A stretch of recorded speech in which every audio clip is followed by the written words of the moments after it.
DNA, or as my biology teacher called it, the blueprint of life. Our DNA is responsible for our physical features, our susceptibility to certain diseases, and it can even play a role in the way that we behave.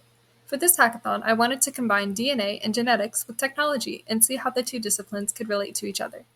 So I decided to build DyNAmic Labs, which is your center for DNA testing and running some simulations.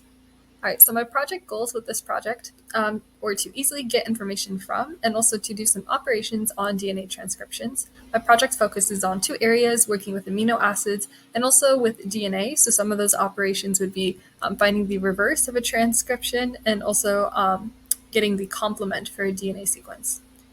So let's take a quick demo of my actual project.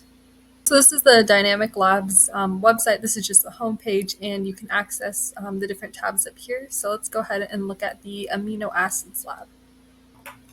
So for the amino acids lab, we have two different features. The first is this section here, where you can put in a 3-letter sequence and figure out what amino acid that corresponds to. So for example, if I do the sequence UUU, I click go, it'll see that this is the sequence for phenylalanine, and you can get a quick description of what type of amino acid this is and what it does. You can also do, for example, AUA, and you'll see it's a sequence for isoleucine. What's also interesting is for some of these amino acids, there are different multiple sequences that correspond to it. So I could do AUA, or I could also do AUC, and I will still get isoleucine.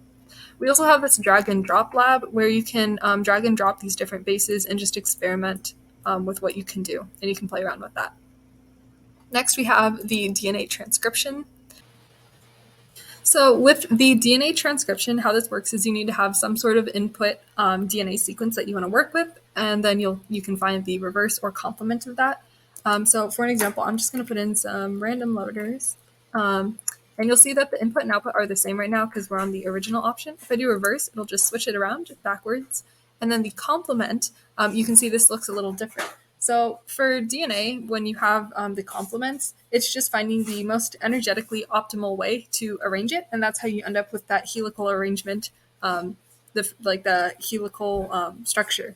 So you'll notice here, like the A's go to T's, the G's go to C's, and other stuff.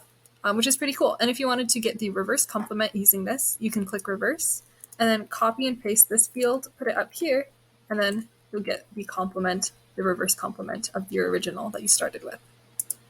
So that is what I created with DyNAmic Labs. In the future, I do want to work on improving the user interface and adding some more features, possibly to detect mutations after you have a translation. Thank you so much for listening.